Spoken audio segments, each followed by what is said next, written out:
Okay, so I was hoping to drink that Tesla bourbon when there's celebratory reasons, like, when Bitcoin hit 100K or something like that, but I guess this is also a good occasion to take the first sip at it. Yeah, the good thing about alcohol is that you can drink it both when there's good and bad circumstances. So, you know what? Why don't we take the first sip tonight?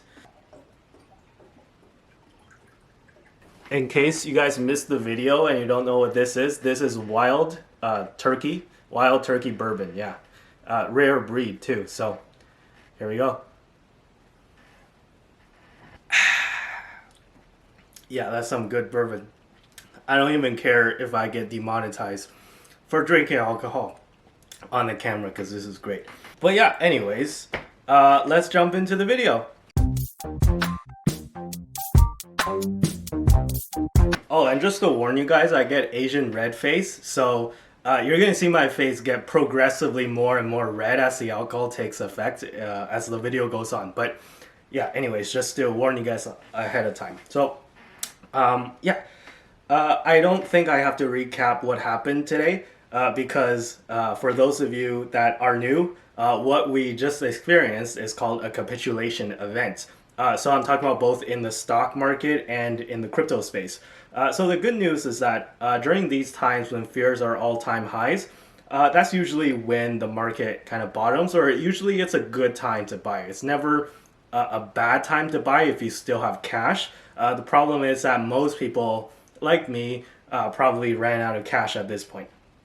But this is just by general convention, right? So it could not be the bottom. I'm not saying that it is. I want to be very clear that this could easily drop further, right? So, indeed, if it drops another 20 or 30%, I wouldn't be surprised, right? I'm talking about both the NASDAQ and crypto space, especially the crypto space, because it's even more volatile than the NASDAQ. My word of advice during times like these, right? So during times like these, it's important to kind of refocus your mind on something else rather than just staring at the charts all day.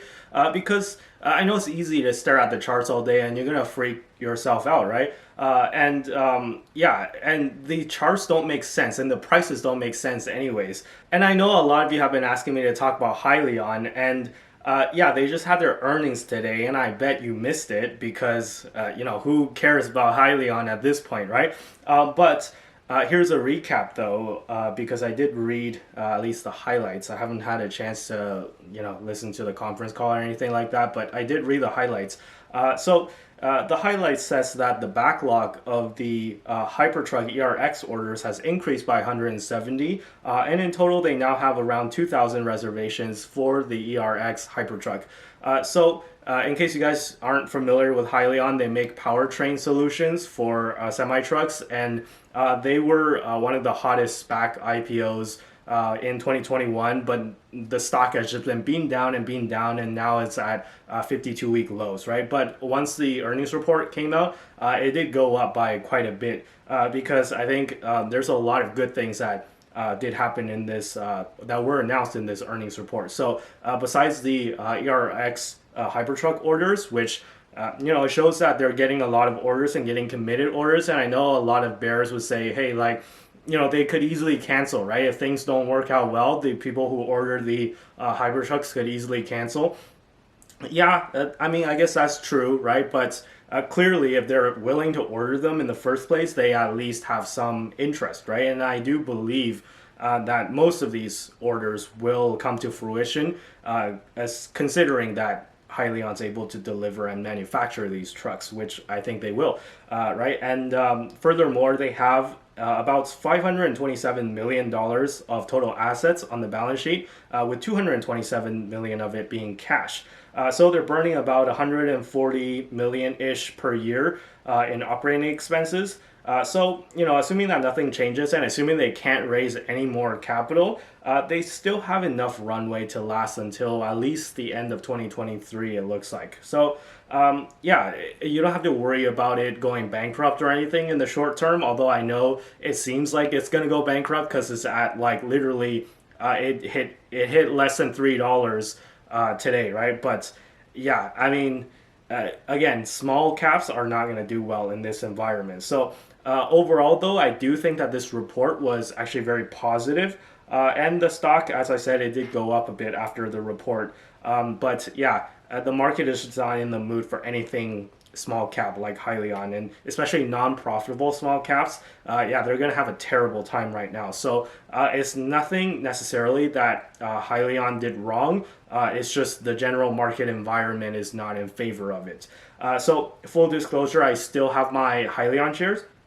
They're down about 80%, which, yeah, it's an absolute disaster. But I'm going to hold, given the company is still performing relatively well, and it's not in an immediate risk of bankruptcy.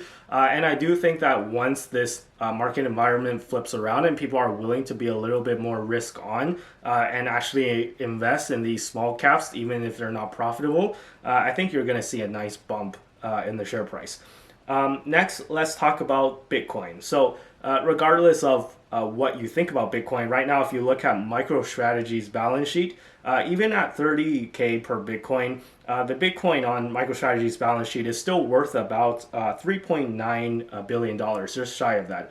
So, in the meantime, the whole company is trading for a market cap of $2.5 billion. So keep in mind that MicroStrategy also has a software business, which alone was valued at over $1 billion before they started buying a single Bitcoin. So the argument is that if MicroStrategy really had to liquidate their Bitcoin holdings, they wouldn't be able to get 30K per Bitcoin because it would just crash the price. But even then, I think that there's ways around it. They could try and liquidate through OTC if they were to liquidate, which I don't think they will, for the record, because Michael Saylor is one of the most ardent believers in Bitcoin, and there's no way he'd willingly sell unless he was literally about to go bankrupt, and there was no other way around it. And if all hell breaks loose, which even despite this capitulation is not the case right now. So yeah, I think right now at around $200 per share, MicroStrategy, that's a joke price. Come on, guys. Let's talk about other stocks that are at joke prices, right? So there's plenty of those to go around. Shopify. That's another stock at a joke price. So it used to be the biggest company in Canada by market cap. Well, not anymore, right? So I was buying Shopify in 2019 for around $350 to $400 Canadian. So I was buying the Canadian TSX version. But yeah, you can work out how much that equates to in American dollars if you're buying it on the New York Stock Exchange. But yeah, anyways, I was buying the shares all the way back in 2019 for around 400 Canadian dollars. Well, it's almost at that price again, right? So it's a joke price because if you look at, even if you don't look at the fundamentals, if you just think about it logically for a second, right? Has the business of Shopify, i.e. e-commerce, gotten bigger or smaller since 2019? So especially given the pandemic where so many businesses had to move online because they were forced to, and a lot of people were forced to kind of use e-commerce platforms when they otherwise wouldn't have, but because of the pandemic forced their businesses shut down, they have to move stuff online. You think that those people are not gonna go back, right? So if you just think about it, is e-commerce gonna be a bigger business or a smaller business in the future? And is it a bigger business or a smaller business compared to 2019, right? And Shopify being one of the biggest e-commerce platforms out there, do you think they're going to be bigger or smaller 5 years from now, right? So you're able to buy Shopify at essentially 2019 prices right now, right? So yeah, I think that's that's a joke, right? So there's no other way for me to say it. So what else is at a joke price? Well, Coinbase, less than $100 per share. I know it's a crypto company, so because crypto's not doing well, Coinbase is not going to do well. But price to sales for Coinbase is under 3, and that's an absolute joke because Coinbase remains one of the most profitable companies in the world, and their margins are incredibly high. And I know all the arguments about increased competitions from other exchanges, from DEXs and all that stuff, but you can't deny that Coinbase is still one of the largest exchanges in the world, right? And I do think that they are the largest exchange that's publicly listed at least. So yeah, I mean, Coinbase under $100, that's a joke price. Tesla under $800 per share, that's also a joke price. And if you just think about how many products like Cybertruck and stuff, the Cybertruck ramp coming soon. If you just think about how much stuff is going on at Tesla and how much stuff is coming down the pipeline, they're way ahead of the curve in AI with their autonomous driving technology and also their Tesla Optimus project with the Tesla bot. They're way ahead of the curve in AI. So Tesla's not just a car company, although the car section is doing very well, right? But it's not just a car company. They're in everything, right? They're in batteries, they're in solar panels, they're in AI, they're getting into insurance, right? And the factories that they're building, the factory kind of is also another product that Tesla is able to produce. And it's a unique competitive advantage over everyone else, right? So, Tesla at under $800, that's a joke price. And I can't believe I'm saying this because I have bashed this stock before in my in previous videos. But Netflix is actually starting to look kind of attractive at $170 per share. I wasn't willing to bet on it at $250 per share, but at 170, it's actually kind of becoming tempting. Even Twitter, right? So Twitter, I'm sure you guys know about the Elon Musk deal, and Elon Musk is trying to buy Twitter for $54.20 per share. So if you believe that that deal is going to go through, and I do believe personally that it will, you can make like $7 per share right now if you just buy the stock now to hold until the deal closes. So I don't want to say it's a guaranteed gain, but the deal might fall through, right? But assuming that it doesn't, and as I said, I do believe that it won't, that it will actually go through. Assuming that, then you can just get a premium just by holding the stock. But people are like, no, I need to get out of Twitter because I can't wait for Elon Musk to just buy it. I need my cash now, right? Because people are afraid and they're selling everything and going to cash.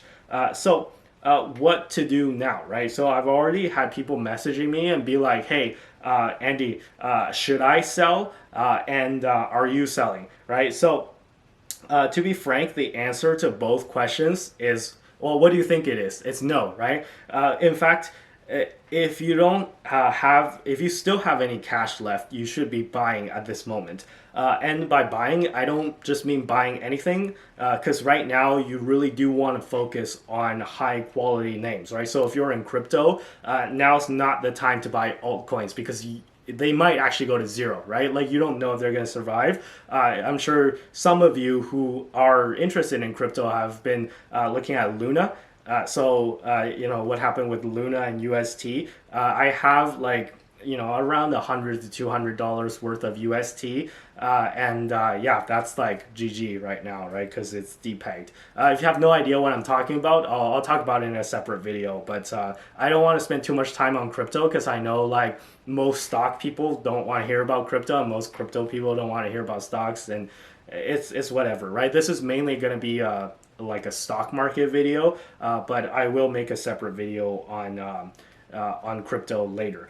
But just very quickly, since I'm already on the topic of crypto, here is my crypto allocation, right? So as you can see, I'm mostly in BTC and ETH because I'm most confident that those will be the ones that survive. Anyways, I want to put some things into perspective. So let's go back to the last capitulation event of 2020. So this happened in March 2020, and Bitcoin dropped to like $4,000 back in March 2020. I think on some exchanges it actually went below 4,000. And Tesla did a stock split, but then split adjusted is worth, or it dropped to about $72 split adjusted, right? So for both Bitcoin and Tesla, they're up around 10x still from the bottom of March 2020. So I can go on and on about more examples, but I think you get the point, right? So I know a lot of you were not in the market back in March 2020, but if you just put yourself back in the shoes of someone who was investing in 2020 and think about, is it a good idea to sell Tesla at $72 per share or sell Bitcoin at $400 or $4,000 per share, sorry. Now here in 2022, consider if it's a good idea to sell Tesla at below 800 and Bitcoin at around 30K. Again, just to put some things into perspective here, a trick that I find might be helpful is that if you set up a new brokerage account that's empty and just invest in the new brokerage account, and instead of adding money to your existing one, just kind of like, toss away the keys to your like existing brokerage account and just not look at it and just start afresh with a new account. I know that sounds dumb. It sounds like an ostrich burying his head in the sand, right? But it works, and I do think that it really helps you, takes your mind off of things. So again, I'm not saying that this is the market bottom. It might drop more, right? So if it does, I'll be happy to average down once I get more money coming in. So yeah, I think that this is a great opportunity actually to help you build a portfolio with a really low cost basis on all the stocks that you've always wanted to own, right? So again, don't think of it as in terms of dollars, right? Don't think of it as, oh, I just lost like $5,000 today. I just lost $10,000 today. Think about it in the sense of, how much easier it is for me to get a big ownership in a company that I really like, or a crypto that you really enjoy, like Bitcoin or Ethereum or whatever, right? So just like how any euphoric phase always comes to an end, the pain also comes to an end at some point, right? So this too shall pass. But yeah, anyways, I'll leave the video here for today. If you like the video, be sure to give the video a like and consider subscribing if you haven't already. Be sure to follow me on Twitter and Instagram, links down below in the description as always. And with that being said, I'll see you guys in the next video. Bye-bye.